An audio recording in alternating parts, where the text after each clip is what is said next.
Oh, that shit. First of all, let me tell you something. Lamont is just full of Sometimes my mama said, you know, when you don't have nothing nice to say, you should be quiet. People say that Stephen A. is a coon. You agree with that? Everybody got quiet on that one, okay? Go ahead. Rudy Giuliani practices voodoo. So he put a voodoo hex on my girl, Hillary, and that's why she got woozy. Yo. And the Secret Service had to prop her up and put her in the van. But take us to a break, my dude. It was voodoo, son. I don't know about that voodoo. All right, so ladies and gentlemen, welcome. This is Three Black Guys with a Mic. What's up? What is up, ladies and gentlemen? Welcome to another episode of Three Black Guys with a Mic. Spud is here along with my man Lamont Hayes and Maynard Scales.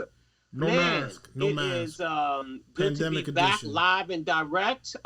We got a lot to discuss. A lot of things have happened, you know, since last week. Shout out to my man F1. He was with us last week. And now we are back live and direct with a lot of things to discuss. This episode of Three Black Guys with the Mic is being brought to you by Rugged Evolution, RuggedEvo.com. If you're looking for bombs, you're looking for lotions, if you're looking for anything to get your skin together, fellas, if you're looking to get your beard game all together and make it look great, Rugged Evolution is the way to go. Go to RuggedEvo.com, use the promo code 3guys-001. That's 3guys-001 and get 10% off of your order. Lamont, what is with the mask, my man? I got a bump on my face, so I didn't know if. I got two of them. I don't even know what's happening. Maybe I need to go put a mask on. And listen, Y'all been using your Rugged EVO? obviously something. So I'm trying to figure out: do I let this go? Do I keep this on with the mask? How long can I hold? I would prefer for it to be off. Okay, all right, we're good. We're Because good. I don't know when you're laughing, when you're not laughing. You know. All right, I mean, all right. Make sure I'm good. Okay. The world has to see Flash, you know, with the laughing. He coming at the flash. He coming for the flash early. You know, Flash, you gotta show your smile, Flash. Shout out to Danielle Nicole. Thank you so very much for joining us. So let's get the show popped off with Kamala Harris saying that Tu Pac is the best rapper alive. Is Tu Pac still alive, dude? Is there something that she knows that we don't know? Well, you know what they say. Tupac is alive. I mean, you know, so many people have said he's in Cuba, that he is in the south of France, that, you know, he is, you know, still out here in these streets. Lamont, is there something that you know that we don't? I mean, come on, man. I mean, I honestly don't believe that Kamala. She know he did, but I think fatigue is setting in a little bit. I think, you know, she's probably done hours and hours and hours of interviews and probably not a lot of sleep, because this is hard work, man. This is, you know, I got to give it to him. You know, even, you know, they try to call him Sleepy Joe, but, you know, all of that moving around, all of that press junket, this, hopping on a plane, that, you know what I'm saying? It's like being on a promo tour, bro. Well, it really is a promo tour. So I'm just hoping and praying that she just got a little mixed up, a little turned around, you know what I'm saying, that she's not that out of touch. But even if she is, I could give two shakes less if what she thinks about Tupac. How about that? How about we get to some of the real, you know, real energy we need to be talking out here? Because right now, we on some old entertainment tonight kind of foolishness. Because I'm waiting so we can talk about this dumbass debate. I'm waiting so we can talk about all this other foolishness. Because we talk about everything when it comes to being a president or vice president other than what's really going on. So let's just chalk it up to she just made a misstep. Okay. Yep, I got a lot. Yep, I'm ready. Come on. Okay, well, bring it back. Let me just Okay, all right. I'm going to let you drive this train. My fault. I'm sorry. His Facebook page, and he said that Tupac is not even in the top 10 rappers of all time. Who said that? I said it. That Tupac is not even in the top 10 rappers of all time. I don't even know if we should even address this conversation. Like, I don't even know. I think that you were just looking to get a rise out of people. No. Because I don't even see how you can say that Tupac isn't in the top 10. Or in the top 5 for that matter. Let's be clear about what I said. He probably is the greatest rap star ever. He may be the biggest rap star in history. But lyrically speaking, he's not a top 10 rhymer. He's not a top 10 lyricist. You know, the funny thing is, and as I started to really give it some thought, when I listen to what I hear, when I hear Black Thought do what he do, I realize some cats are out here running like Usain Bolt, and some cats just ain't. And when I listen to Thought, I'm like, I don't even know if I can even discuss Jay and Big and a whole bunch of other cats anymore. Like, it is what it is. This cat he's lapping them. And then when you start thinking about Rakim and Nas and some of the other heavyweights, all of a sudden you get 10 people real quick, and you don't get to some of those other names. You get to Pac in those names. I'm sorry. No. Yeah, you do. No. I mean, it was my post. And again, well, and I appreciate it. You know what I'm saying? It was your post, but I'm just saying, if you don't get to, shout out to Rodney Sheely and shout out to Benny Pugh, right? Two of the greatest, record people I've ever, had a conversation with. And both of them shared to me about a record. I won't say what it was, but they said to me about a record, about why I wasn't playing this record. And I just felt like, I wasn't feeling it. And they both explained to me, you know what? If you're not playing this record, then you're the problem, not the record. And so I'm going to go on record to say it's not Pac. It's the person who did the post. No question about it. I'm right. So Spud, I was going to go in a different direction. And this is no shot because I'm guilty of this. Some people just buy shoes at DSW and other people go to StockX. How about that? You know what I mean? I don't get the analogy. No one does. Well, DSW is kind of like the old school way of buying a tennis shoe. That's Is like it? the old. Okay, I got it. That's like the old rejects of that 15. Makes sense. Yeah. StockX is where you go get the new and the fresh, and that's just where we are. So some people are just stuck in the DSW way of doing things. That's all. DSW is old because, Buster Brown is Stride Right. That's old. That's ancient, my guy. I'm trying to give you something that's still in business today. You feel what I'm saying? Yeah. So what I'm saying, the average consumer at DSW is probably 41. Whatever. All right. Where do we want to start? There's so many things that we have, not discussed. One of the things that was not on the show notes is, Lamont, we know you got a tax guy that you got to go and see every single year, and he's on the 15th floor, and, he's in a private room, and you got to go, and, you got to, move money from this account to this account. Got to get buzzed in and out. Got to get buzzed in and out, and you doing all of that work, and your president isn't even paying taxes. How does a man making all of that money not even pay taxes? Can I just say this before you even say this? Listen, all of the Republicans and all of the Trump supporters, I don't even want to put this in the Republican box. All of our Trump, supporters that's watching us, if you guys are okay with electing a guy who does not pay taxes again, who was our president, again, back to Rodney Sheely and Benny Pugh, there's something wrong with y'all asses. There ain't nothing wrong with the president, because I wish I could get away with not paying taxes. If I could get away with not paying taxes, life would be fantastic. We would be riding Bentleys around this joint.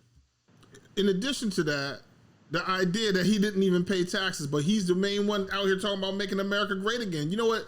You know how you make your house great again? You got to put some money in it. So taxes is the investment in the country. Yeah, but the key is he wants to put your money in it, Maynard, not his. This is true. Again, listen, man, I don't know why, and we've been on this podcast saying it over and over and over again. At the end of the day, Donald Trump is still winning. Donald Trump is getting ready to get a Supreme Court justice that is 48 years old. That white woman made me look at my life and said, what am I doing wrong? Yeah. And she went and picked up 2 black babies from Haiti. She said, we're going to mix this up in here, baby. You feel what I'm saying? She said, I'm going to run over to Haiti and pick up 2 black babies. We just going to make this a big hodgepodge. I'm going to sit on this court. I'm going to talk real slick. We're going to talk to Jesus talk. We're going to talk about everything that really don't even matter, right? In order to get in this spot. And then when she gets in her spot, and I know we're going to get back to the 750, Spud, but dude is winning. Winning. And that's the name of the game. And if not, 85 to 90% of the people who do taxes, they try to do something called a deduction. The purpose of a deduction is to lower your tax rate, base, what you got to pay. That's what everybody do. Maynard, when you do your taxes, do you take any deductions, or you said, nah, I don't want none? I take a little bit more than the standard deduction because I got more than standard deductions. But doing the same. So listen, I'm still I ain't in his ballpark. I still pay way more than $750. Of course, because he's a 70-plus-year-old white man whose granddaddy was a bootlegger and a brothel owner. They believe that that's what they're supposed to do. This ain't new, bro. We can't make America great without that money. Got to have them taxes. And you know, the funny thing is, he literally went on a rant once in the past. It was like, yeah, like half of the country doesn't even pay taxes. We got to get people to pay their taxes. No, we got to get you to pay your taxes. You, as you said, Spud. No, if people aren't paying the taxes, you're part of the problem. You are the problem. Yeah, no question about it. I mean, I can't even believe, you know, but the unfortunate, going back to Lamont's point, I mean, he keeps getting W's. He's W's, though. And I hate to break. I hate to keep saying this. It's very, very, very likely. Yeah, he might get that another W. Re-elect Donald Trump, and this man ain't paying no taxes. The world is crazy. The world is upside down. So can I ask a question? Can we go to civics? I mean, I know we can't get L. Joy on the line this fast, but we're gonna lean on Maynard a little bit because I was watching this last night, and it's really put this in perspective about how. We have talked about before about the Electoral College and how just voting is set up and things of that nature. But it was really brought home by my man on HBO last night when he said about how the people in the state of California are so disenfranchised. If you look at that Electoral College system, is because you have people or have states in the union that have basically more electoral votes than the state of California. Is that correct, Maynard? I'm sorry, repeat that. You have people that are... I want to make sure I got this right. Because I don't know the numbers off the top of my head in terms of electoral votes. With the state of California, with the size of the state, that there are other states that either have the same or more electoral votes as the state of California, correct? Yeah. So wouldn't that mean that out of the size of all of the people in the state of California, pretty much in the electoral college process, their votes don't count? I wouldn't say that. What would you say? Well, they don't have the same value. Maybe I should say that. I'm not, you know what? I'm not understanding your argument. I'm sorry. Well, it's not an argument, it's a question. So let's put it there. And the question should be, and maybe I'm positioning it correctly. If you have a state like Montana that has, and it's all made up, has 8 electoral votes with the size of Montana, you will agree that the size of Montana is not the size of California. That is correct. Because it has more people. So shouldn't the state with more people have more electoral votes? I would tend to, if you have more people, you should have more electoral votes. But that's not always the case, correct? Well, yeah, I think it is. I mean, California has 55 votes. I don't know who else has something on that order. I think they might be one of the largest. They definitely are one of the largest. For those who don't know, can you dive into the Electoral College so people understand how this works? And when when people are saying that their vote counts and their vote doesn't count, and then they look at the popular vote versus the electoral vote, and why Donald Trump won in 2016 when he was outvoted by 2 million votes. Okay. I will. So to answer Lamont's question, first of all, California has 55. It is the largest. Okay, it is 55. Yes. I think the next state has like around 38 or 37. So it has by far and away significantly more votes. So each state, so first of all, we know we have 438 people in Congress. And we have 100 people in the Senate. That's where we get to 538. That is the number of electoral college votes that exist. That is a direct representation of it. So each state has an electoral college vote for both senators. That's 2, plus however many number of congressional seats that they have in that state. So if your state has 53 congressional districts like California does, and then 2 for the Senate, thereby giving it 55.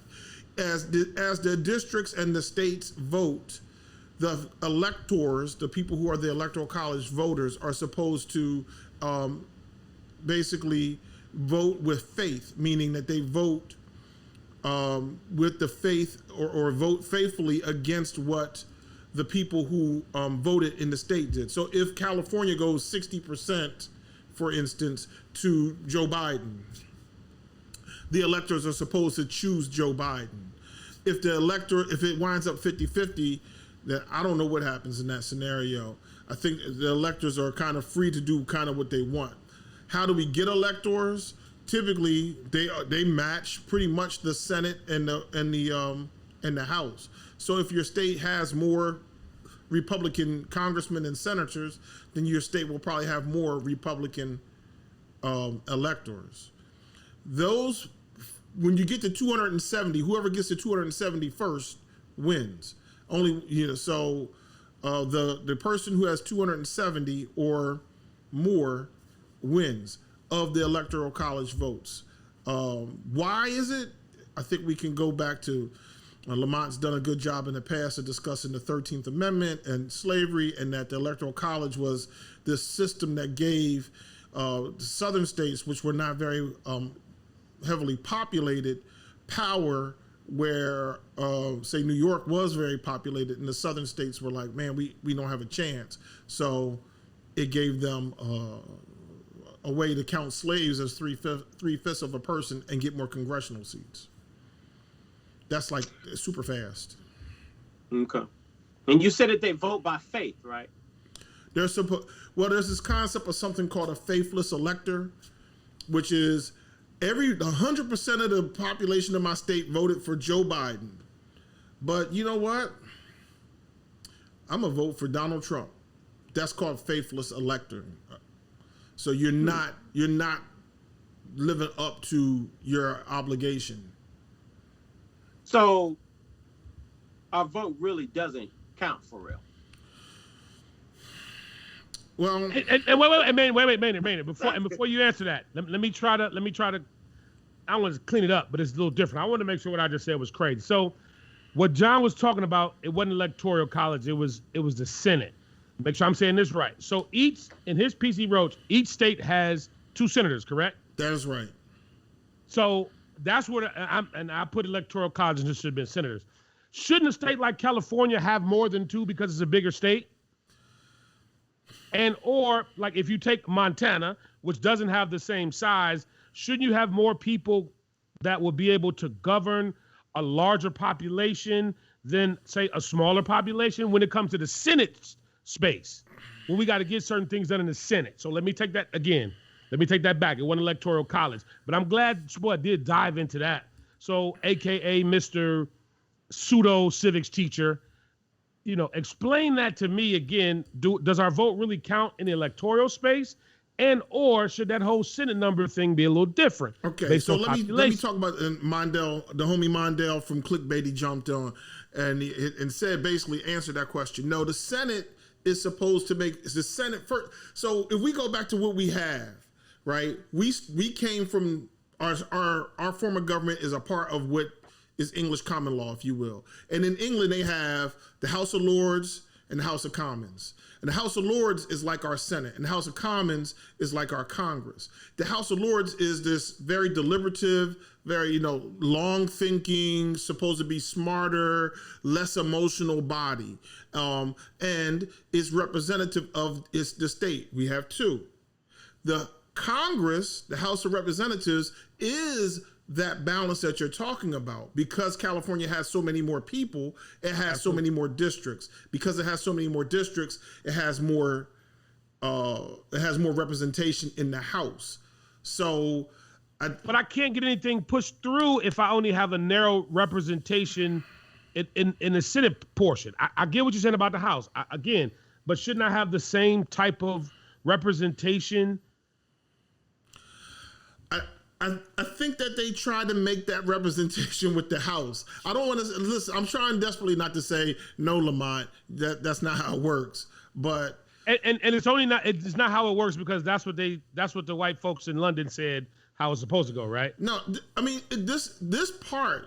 Before we get to the electoral college, part, the idea that we have 2 senators and then we have a House that represents the size of a state. That's ideal. That's smart. That's smart. The electoral college piece. That's a whole other problem. Which is driven by that. But it's another problem. No, I think that What's 2 the problem senators with is. the electoral college? I'm sorry? What's the problem with the electoral college? Well, it's a throwback from slavery. Let's start with that. And the electoral college, we are looking at in the past one handful of elections, three elections, we've had elections that have not matched the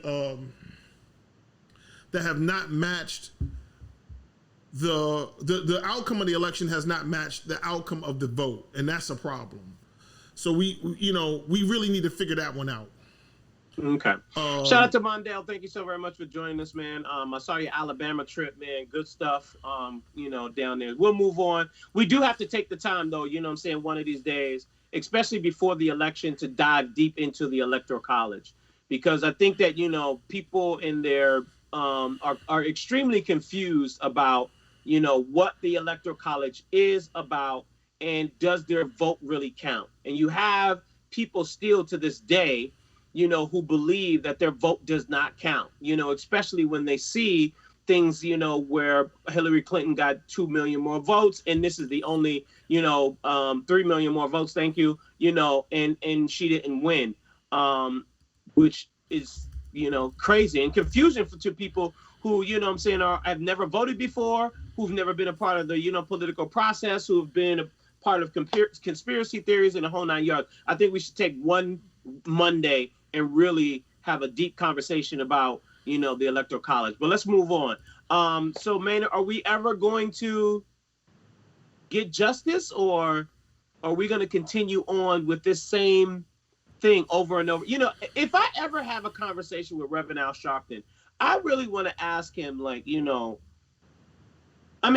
him, to be fighting and fighting and fighting and fighting for justice for years and years and years and years, and the outcome does not seem to change. You have to literally have a lot of stamina to continue to run that race when the outcome does not change. Are we ever going to get justice, Maynard, or are we just going to continue to march, get some viral videos, get a couple of, 15 minutes of fame on MSNBC or whatever, or start new organizations, blah, blah, blah, blah? And we're going to continue to get these settlements? I'm not mad. I don't know if Breonna Taylor's family is like, hey, y'all out there marching, but we just got a $12 million check. We appreciate the marching, but the check is there. No. That don't, have nothing to do with her life. But are we ever going to get justice, or are we just going to continue this circle of media play? Well, I'm sure, first of all, I would say this, and I know I know you were making a point, but I'm certain that family would trade $12 million for their child's life. So let's start with that. Second, I think the downside of in that scenario, the $12 million came first, and I think in some respect that gave Cameron and the state of Kentucky a little bit of cover and excuse, like, yo, we see it this way. Y'all got y'all 12 million, right? Y'all good. So we gonna see it differently from how you want us to see it. But justice is an important thing. And will we ever get justice? It's sad. Spud, you and I have argued, and I've yelled and screamed at you to say that Black lives do matter. And you said, no, they don't. And this outcome, and Lamont is shaking his head, this outcome indicates that, Black lives largely only matter to us when we want them to matter to us, unfortunately, I think people would argue. Good point. And so here's the things I think.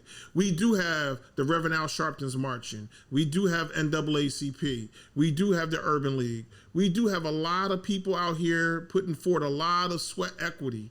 But I said this once, I'll say it again. You know what the NRA does? They show up with a check. With the PAC, the JPAC, the Jewish Political Action Committee, they show up with a check. And they don't show up with no check with just 7 digits on it. They show up with them checks. And that's what we got to do. We want some attention. We got to pay for it. So if you're having a conversation with Tamika Mallory right now, you are saying, Tamika Mallory, I need you to sit down somewhere and write a check. That's the solution. No. I need Tamika to stay in pocket. Tamika's going Tamika's to. the truth. I'm just saying. She's actually helping some of the rebel energy that I think we do need. And when I say rebel, it doesn't necessarily mean, violence, but I think, we should have come to the point by now that we're definitely on the verge of insanity, on the verge of continuously doing the same thing over and over and over again, and not understanding that we're not going to give a different result. I also think that, we're not really dissecting in our community like the system that we're up against, and I get the whole voting thing because I know you're going to say whatever, but voting is not the only thing. You know what I mean? The only thing. We have to have a 2-3 prong attack. Good point. Good point. And I'm gonna say this, and I know it might not be well received, but we all saw the video of the strippers in Atlanta where the title of the song says "Take your booty to the pole," and they're up there pop locking and dropping and talking about going to the polls.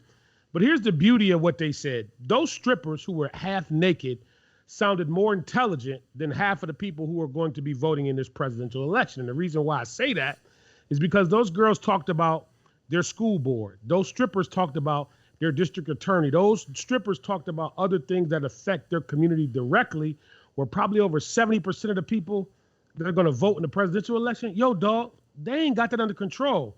So that's how come you got Mitch McConnell's grandson-in-law, whatever the hell he is, homeboy in Kentucky, because I didn't know all of that until after that. You feel what I'm saying? We didn't know that was Donald's boy. The fix was in from the beginning. You feel what I'm saying? So while we marching and buck dancing and whatever it is we doing, we not understanding what we up against. So we got to have a meeting on that first. Instead of just talking about we're going to go to the poll and vote for Joe Biden and all of the AKAs is going to put up $19.08 for Kamala. Dog, this way deeper than that. Well, I think it's kind of like what Maynard was saying about the black agenda and Ice Cube's black agenda. There's no agenda. Right. But you have no agenda. But in that space, we have to be careful now, right? So let's back up. And I said this on a post 6 months ago. Why Joe Biden? Because RBG. And now without Ruth Bader Ginsburg, now we're facing this. And certainly we were hoping that Ruth Bader Ginsburg had lived. God rest her dead. Unfortunately, she passed on. But we have to start thinking like this Supreme Court thing and the violence that this president is doing to our Constitution and our society. A black agenda is at this point a small thing. Consider this much. They are just literally changing voting laws left and right. So in Florida, they don't want you to be able to vote unless if you went to prison, you come out, they trying to keep you from voting. Part of the black agenda is we got to fix the voting rights. But it might not have the word black on top, but we got to fix that. And we can't say, well, if we ain't discussing reparations, then, what are we doing? No, we got to fix that. We got to fix that. Georgia did some of the same things where the man that is now governor, he was Secretary of State. He just ran roughshod over Georgia and throwing people off voting rolls, and et cetera. And now when they kind of figured out they can't do it, what do we see happen in the past month and a half or so? They were like, well, hell with it. We're just going to take the mailboxes. So man, let me ask you this question. All of these complex issues, and Spud, you help me with this too. We're going to leave this up to somebody who has a 475 credit score and they can't even have their own house in order. Like, these are really complex issues, bro. And I'm saying, like, some of this is a little too much for a lot of people that we're telling to go vote. which is how and why. Like I heard one of the homies in Atlanta say, a lot of people, when they're going into the voting booth, once they get outside the presidential election, they don't know what's going on. They haven't done the research. They don't know who should be on the school board. They don't know who the district attorney. And I'm gonna go back to them strippers, because the part on the video the stripper said is, how you gonna be up in here making it rain when the district attorney got you up in the courthouse on some bullshit? And I was like, you know what? She might be naked and popping and twerking, but the average person ain't talking like that, because they're right. Right, but Man, do you know who your district attorney is in your community? Yeah. Okay, cool. Which again, you're super smart. I'm not. Whatever, But man. I'm just saying, she might know who the district attorney is, because that might have been her last client. So let's keep it real. Again, I'll take that, but I'm saying, and we've said this all along, and shout to Killer Mike, because he said this, and we quoted him, said, politics is local, bro. And I know, again, we get all excited about, we want to see if Donald and Joe Biden are going to go head to head, or they're going to shake hands. Yo, dog, I could care less. Both of them could die in the morning, and we just got to figure something else out. Whatever. Let me give a shout out to everybody who is on with us. Shout out to Payne Damon. Shout out to Roderick. I want to go back to what you said. Shout out to Danielle. Shout out to Mondale. Everybody who's joining us. But let me go back to what Roderick said. He says justice is coming slowly. Every generation it moves. Roderick, we don't have any more generations, my brother. Like, how many more generations do we have to wait in order for it to move? Like, this is ridiculous. But I think that, going back to what both of you were saying, Lamont, your sheriff, your district attorney, your people in your neighborhood, your neighbors. Mm-hmm. Maynard, your neighbors. Your district attorney, who your councilman is, all of the people that are in control of the things that go on in your neighborhood, in your city. Is that correct? Yes, absolutely. Okay. Now, if something was wrong and there was an issue, would you pick up the phone and you would say, yo, this is an issue? Absolutely. Okay. Maynard, would you do the same? Yeah.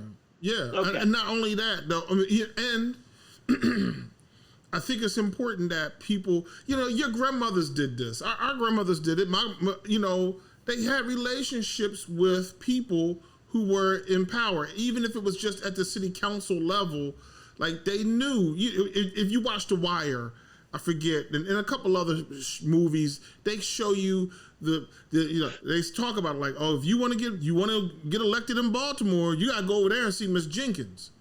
Miss Jenkins, she going all West Baltimore. If you don't go see her, you ain't gonna get no votes in West Baltimore.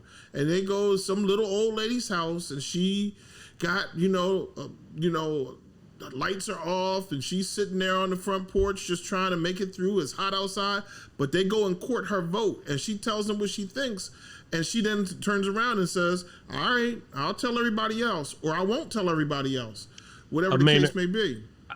I missed that episode. I was only there for the drugs. I didn't get that. I was only there for when Omar was coming. I didn't really. Omar coming. But my point is, I think that a lot of the issue here is that there isn't. It's kind of like what we talked about before, man. I think a long time ago. When you own your home, you really care about your home. If you own your home, you own your property. You're less likely to put a hole in your wall. You are more likely to cut your grass. You are more likely to invest in your property if you own it. And when you own it, you have more of a vested interest in your neighborhood. And when you have a more vested interest in your neighborhood, you have a vested interest in your community and in your city. And when there is a problem, you pick up the phone and you tell the people who are in charge that this is a problem. There is a lack of relationship between us or people and the actual city officials. You can ask somebody, or you hear over and over and over again where people say, yo, pick up the phone and call your congressman. Pick up the phone and call your senator. And they're like, I'm not doing that. I don't know that man. I don't know. I'm too scared. But if there was a vested interest that would change your livelihood, then you would do it. Because you would be like, yo, who is the problem? Oh, Kwame is the problem? I'm picking up the phone and calling Kwame because my my grass ain't cut over here on 7 Mile of Myers. I'm picking up the phone and calling and complaining. But I think that once we have that story type of relationship with the people who we put into office, then I think that a lot of the voting and the responsibility of being a part of the political process will change, because then we will see our vote and our voice actually has power. But when we are not vested in our communities, in our neighborhoods, or in our livelihood, then it's like somebody else supposed to do that. I'm not supposed to do that. I got a groupie story real quick. So my phone rung the other day, and I thought it was like a bill collector, right? And it actually was Cory Booker that left me a message on my cell phone. Now, of course, it was probably some sort of master list, and I hit the list. But I really have a voicemail from Cory Booker. Hey, Lamont, hey, this is Cory Booker. Just calling to let you know. So it was something about the ballots was in the mail, and they was on the way, and to make sure we filled them out, and the blah, blah, blah. But again, I'm with you, Spud. We have to be a little bit more engaged on that local level. And sometimes that is, you got to go to their chicken dinners. Or sometimes they ask you for $20, get them $20 for their little campaign. You know what I'm saying? And that goes back to what Maynard is saying, because Maynard, I think you're 100% correct. We got to put some bread up. You feel what I'm saying? And Spud, those people only answer the phone call because you know that you were there when because they're going to email you. They're going to ask for some money. They're going to ask for a little $25 or whatever it is that they need to do what they got to do, and give it to them. You know what I'm saying? Write that off on your taxes. That's what Donald does. Political contribution. Well, yeah, he does probably write it off in his taxes. All right, so we went very, very long. Lamont, are you in your feelings about something this week? No, I'm all happy. Life is good. My dad's great. I turned 50. I was sailing on the Hudson River. Life is great. No complaints. No complaints. 50 Club. I'm out here, baby. AARP. We doing it. Woo. Salute to you. So we do care or don't care real quick, and then we can get into everything else. Let's do care or don't care, ladies and gentlemen. So Trump he has a plan for Black America to invest $500 billion in Black communities. Maynard? I care a great deal, because I think a lot of people are going to get bamboozled. It's a plan to do something, whatever it may be. But this is also a guy who planned on releasing his taxes as soon as they were. This is a guy who planned on fixing the pandemic, and he planned on doing 50. He told his own people he gonna build a wall. If he lied to them, what do you think he gonna do to us? So, I mean, I care only because I'm concerned that people are gonna make a mistake and get bamboozled. Lamont? I care. So Chris Rock said that the Democrats are the blame for COVID-19. Chris Rock said that the Democrats just let it come on in. Right. Lamont, you care? I mean, he out here. Chris Rock got to say? Listen, he got a new show coming up. I don't know if it's on Amazon or whatever. He going for the clicks and views, bro. Hulu, I think it's on Hulu. Yeah. So he just got to say something slick. It's working. Listen, if the kids can do it, Chris Rock can do it too. He 50 plus. Let's go. I mean, Chris Rock, I want you to get back into the comedy world. That's what he's doing. That's what he's doing. He giving you. You're not a mob guy. I mean, mob guy is not what you do. What was the show he was on? Was he on Empire as like Bumpy Knuckles or somebody? Or I don't think so. He was on Empire one season, and he was a gangster, and he was in prison. Like, who believes Chris Rock is a gangster? Oh, that's right, he was. Oh, no, you said on Empire? Rock. Yeah, he was. He was. Oh no, I'm sorry. You mean on HBO, or you talking about the clown show? Empire, the Fox show, the clown show. Oh no, we don't watch that, Playboy. Yeah, but I'm saying he was on there, and he was a gangster, and I was like, "You weigh 78 pounds? Yeah, you don't. Not a gangster. You're not a gangster. Well, I mean, you know what I'm saying. Maya Lansky was skinny as well. He was about the same size, and he was definitely a gangster. Heavy D is getting his own statue. Maynard? I missed that. In Mount Vernon? Yes. Oh, that's what's up. That's a big deal. Hev is he's probably the most important person from hip hop from Mount Vernon, A, and B. Is there anybody else from Mount Vernon? Oh yeah. Well, Pete Rock, CL Smooth. Eddie's from Mount Vernon. Oh, okay, watch this. Yeah. Your man Greg Baker's from Mount Vernon. Puff is kind of Mount Vernon and Harlem. Mount Vernon. The Yonkers people in Mount Vernon, they kind of right there a little bit. Right. You know what I'm saying? So, And you know what, Maynard? I'm gonna add this about Heavy, and I never realized this until later in his musical career. He never cursed. He Never made cursed. us party, have a good time. Never He didn't cursed. use cuss words. You feel what I'm saying? So, And shout out to Heavy D, man. you, in addition to that, he dropped quite a few albums, and he stayed in his lane. Like you said, he never cursed. He never had any wild, crazy, objectionable lyrics or content. He kept it kind of like, in his space, and he made it so that the big boy could be sexy in the game. Without Hev, we might not be able to even understand what a big looked like, because big men, he was fat, he was overweight, but he made it sexy. So no question about it. So Uncle Luke, his wife is filing for divorce. Anybody care? Yo, I've been out of pocket for a second. Luther Campbell? Yeah, man, his wife is out of there. Jesus Christ. I told y'all I had to go see my dad in the country. Wait a minute. You sure? Yeah, his wife is gone, out of there. She's like, peace. I don't Not care, here no more. really. I mean, people get divorced. It happens. You know, to be honest with you, my issue with Uncle Luke right now is I feel like he's somebody that needs to be in the political space down there in Miami, bro. You feel what I'm saying? I think he has the intelligence. He did run for mayor, didn't he? I don't know if it was mayor, but I think he can do. I think It's he ran something. for mayor. He can do something in Miami a little. And again, he does a lot in the community, but I feel like, see, that's one of those natural progressions. He's Uncle Luke, bro. Like, he's part of that generation. I think now that, because of what he has done, we need to definitely put him in the political space down there. But now, shout out to Uncle Luke. Yeah, but I mean, he ran. I mean, he don't have enough. He don't got enough checks. Listen, man, you got to, hey, Andrew Gillum couldn't get, elected. Slow down, Playboy. That was Maynard's man. That's facts. That's Maynard's man. Andrew Gillum did get elected to mayor. He got elected to a couple other things too. So where Uncle Luke should be going doesn't necessarily have to be governor. It doesn't have to be mayor. He could be a congressman. He could be. I mean, there are tons of things. He could be on city council if they have a city council in Miami. But I agree, he should be doing something. Yeah. Yes. Conor McGregor is set to fight Manny Pacquiao. Lamont, you care? No, God, no. Maynard? Huh? No. I agree. Manny Pacquiao, both of y'all need to sit down somewhere. Everybody, Manny Pacquiao, sit down. Conor McGregor, go retire. Floyd Mayweather, go retire. Everybody go count your millions and be good. Let somebody else come into the boxing space and do their thing. So can I interject something that I care about that's not on the list? And I know you're going to try to run me out on my time. Because I got to, can we talk about the past justice that just passed away? Miss Ginsburg? I want to make sure I pronounce it correctly. Ginsburg, yes. Yeah, Miss Ginsburg.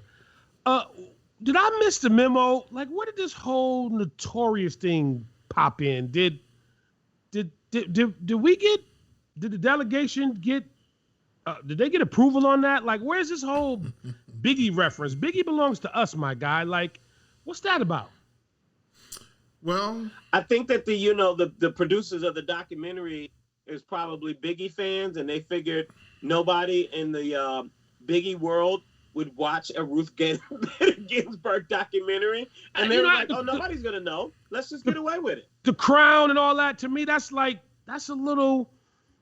It feels just not authentic, bro. Like, let that lady, do you. You know what I'm saying? She was notorious. Well, she had been, we've been referring to her as a notorious RBG for. Who was we? American culture has been referring to her as a notorious RBG for a whole lot of years. It ain't been like the past year. It's been 8-10 years. You keep talking, and again, and this is no disrespect to her, what she has done from her space on the bench and even prior. But I'm saying, like, if I'm in Teresa's place up on 6 Mile, and I'm waiting on my wings, and I got me a cocktail, and I'm sitting there talking to whomever to my left and my right, and I say the Notorious RBG, are they gonna know who I'm talking about? Are you gonna be in Teresa's really discussing with the wings and the justice? Yeah, sometimes, yes. Yeah, sometimes our conversations are intellectual like that, yes. Okay, well, I mean, look, if if the person doesn't get it. So here's the beauty of it. First of all, we have to understand that hip hop is big, and we are, and the culture is critical. Second of all, we have to recognize that if it helps other people who were not up on game and didn't understand the importance of what she or any of the justices do or have done, then a lot of people now know about her or know about the justice system in a way that they didn't know previously. So if that's what you got to do to get people to hear it, then that's what you got to do to get people to hear it. And then lastly, I'm voting no. I'm voting no. Wait a on minute. Notorious. Lastly, no. she is one of Brooklyn's finest. I mean, she was from Brooklyn before Big was from Brooklyn. You know what? So let me back up then, because you know what? I did see her and Schumer was in front of the middle school. You're right. The other night, Schumer was in front of the middle school talking about the Brooklyn thing. Again, I just didn't know where that came from, because I started seeing some of the images, and I had never seen that before. And I'm like, they had the crown tilted and everything, and I'm like, where did this come from? Yo, I was watching something. I forget. I guess it might have been, it was Puff, and he was saying the Big at the time they were taking a picture, like the photographer. The crown. The crown sold for like $700,000 or some crazy amount of money. Yeah, I saw that. And the crown, the dude had bought the crown basically at like a costume store for like $8, right? And Puff was like, yo, don't wear that crown, Big. That looks stupid. It's whack. Don't do it. And Big was like, I'm wearing it anyway. Blew up. I just wanted to change the topic. That's all. Let's get to the cactus then. Who are you giving the cactus to this week? Well, there are several people who are good nominees for the cactus this week. One, I want to really give thought to, and I'm not going to give it to Donald Trump because he got to mess around and do his debate thing tomorrow. But he announced his platinum plan for Black people. Let me ask y'all this real quick: is calling it the platinum plan? Don't that really feel kind of? Wait, no. That ain't no difference than old girl being RBG with the crown tilted. No, but I'm saying, what do you get in the platinum plan? Do you get like unlimited chicken wings, all flat, extra crispy, a bottle of champagne, and extra long extended songs in the lap dance? No line at the watermelon stand. Stand.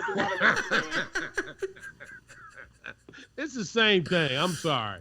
But Charles Barkley is also out of pocket right now. Let's just discuss the Breonna Taylor thing, along with Candace Owens and other detractors. You know, Breonna Taylor and her boyfriend are at home. And all these people who say they want to make sure that we have guns. And why do they say they want to make sure we have guns? Well, people say, well, you know, the hunt. Well, they say, well, you know,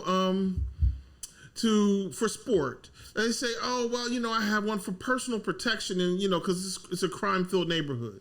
But one of the most important things, you know what, Payne, I do need to give Terry Crews the cactus, but I'm going to let him live this week.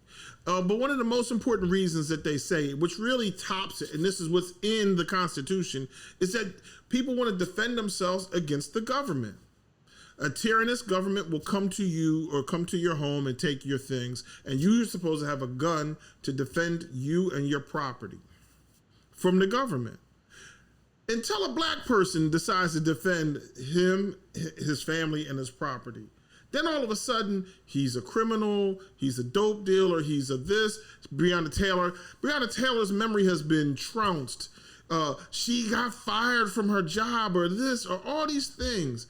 Charles Barkley, the step one, we understand that this guy, this officer goes into this woman's home, her apartment. They fire weapons into the apartment. They knock on the door. They killed this Black woman. It's murder. The man decided to go outside and fire indiscriminately into a window. It's murder. They say they had a no-knock warrant, but they said that they knocked, but it was, you know, after midnight or whatever it is, in the middle of the night, and it's murder. Charles, I think that you're an important part of all cultures. You're part of pop culture, basketball, the NBA. You know, you're a black man. There have been things you said that have been controversial that a lot of black people can agree with, and things you said have been controversial that a lot of black people don't agree with. But let us be honest. This woman was murdered. If white people or any people have the right to own a weapon and protect their home and protect their family as the Constitution says, then why shouldn't a man in the middle of the night decide that when he hears somebody crashing through his door, that he shouldn't defend his family with his weapon? Police or no. The Constitution and the gun rights activists say, we think that you're supposed to have a gun to keep the government from encroaching upon you and da-da-da-da. Well, the government literally crashed through this man's door. And, oh my goodness, they had the wrong house. The warrant was written and they were like, we know that the guy's, no, we looking for the guy, he's supposed to be at the other house. Oh, he used to be at this house, but he ain't at this house no. And you murdered a woman. You murdered a black woman. Charles Barkley, if you're not out here, and I know it's post, I know it's reactive, not proactive, but if you're not out here trying to defend black women, the legacy, the history, the memory of black women, I'm gonna need you to shut up and choke on some damn cactus.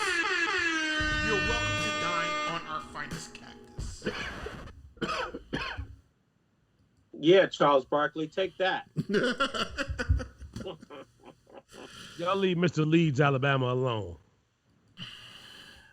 Woo! I don't know, man. You know, the Daniel Cameron thing, I get it. You know, I don't get it, but I get it. You know, it's kind of like, you know, Lamont, you said, it's kind of like, we all saw Daniel Cameron at the RNC. He was like, come on, man. This is my shot. Somebody picked up the phone and called him on the warm line, you know. Called him on the warm line and was like, yo, my man, you done settled out $12 million. You better do something different when it comes to that election. I mean, when it comes to that verdict. Because unless you got 12 million, or you know somebody who got 12 million, or how we gonna get this 12 million back, you better figure something out. But the beauty of the 12 is that it comes from the taxpayer. So all that is that a few potholes not gonna get filled. It's gonna be a little less salt when they get that one little snowstorm over the winter. You feel what I'm saying? I know this might be inappropriate. Maybe might say something slick, but they have a brilliant scheme. No, you're right. This whole entire system, it is the best, most brilliant scheme ever. Hold on, Lamont. And again, hold on, Lamont. You only got one part wrong. Probably most cities, the first 5 or 6 million comes off of an insurance policy. So you're right. It's a beautiful scheme. This is a beautiful scheme. And you know. Let me tell you what the actuaries did. They cost of one dead nigger. Let's see. Well, it's going for $6 million in Chicago, but it's Kentucky, so $12 million. Black women did black women? 12 million. Go ahead and send it to them. Why did they sue? Why did they settle the case for 12 million if there was no guilt? That don't even make sense. Well, no, that was a you know the civil versus the criminal game. I get it. So Benjamin and his firm, and again, you got to chop up to 12. He getting the third. You feel me? Mm-hmm. And then my question is, because I understand it goes different from state to state, depending on how it is, or what type of settlement it was. They still might have to get an IRS a little bit of that cheese. You feel what I'm saying? Might have to get a little tax on that 12, or excuse me, on that third of that 12. Well, we are 36 days away from the election, ladies and gentlemen. Tomorrow is the presidential debate. The president said that Sleepy Joe's gonna have to, take a shot. No, he wanted to piss in the cup. Shot, or they got to give him something to, perk him up. That he's gonna be ready for tomorrow. We are 36 days away. I think that these debates are going to be entertaining. It's a clown show. We're being entertained, Spud. Come stop. Why are we saying like, well, we need to see this debate to see what? No, we don't. If you don't know where we at right now, then you know what? You probably should get your voting right taken away. How about that? To me, the nail in the coffin is the taxes, man. Listen, if you're a Trump supporter and you like, I'm going to go and run, I'm going to give this man my vote again. And this man ain't paid no taxes.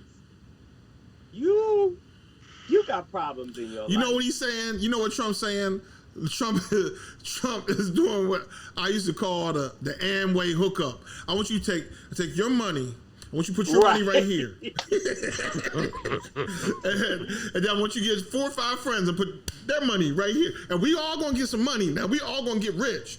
But put all your money right here. All your friends and their money, they all go right here. And I'm going to go over here. Here you got $1 coming back. Yeah. I mean, but Maynard, here's where you should be scared. After this, I'm gonna be done. So I'm in Bergen County. I'm in the area on Route 17, Upper Saddle River, Hohokus. This is a nice area, right? And I'm wondering why the traffic is stopped. I'm going north on 17 south. Police just stopped traffic to let the Trump train parade come through. Right. In New Jersey, in the northern part where there's pretty much statistically Democratic. And they had like a long train, my guy. It was about 30 or 40 of them pickups out here with the big red flags and the Trumpity Trump. So they out here, man. They out here. And they with the foolishness. Yes. Let me say what's being said about the debate, and they were saying, Jeff, you know, what's the bigger indication, the polls or the yard sign? That's a lot of yard Trump sign out here, bro. So they say the debate is going to. This will probably be one of the lowest rated debates. That, you know, something like 26% are saying that they're interested in the debate, where previously it was like in the mid to upper 30s. So I don't think, and we finally got some basketball and some other sports on TV. And I think,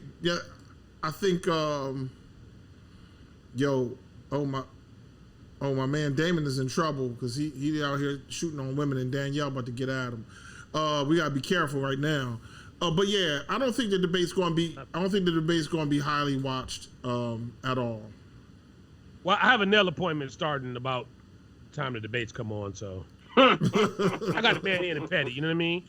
I do want to see Kamala though. I do want to see Kamala and Mike.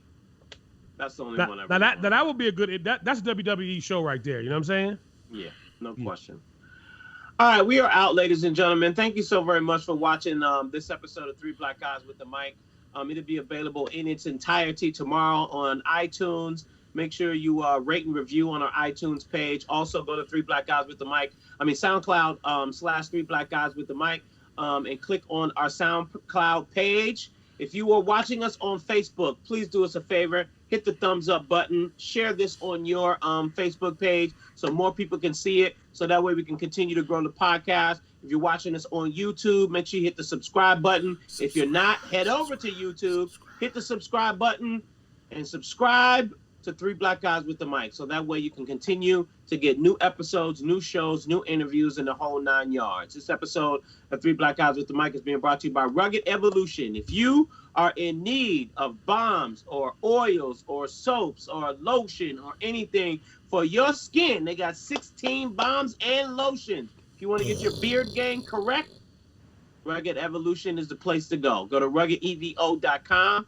put in the promo code 3guys-001.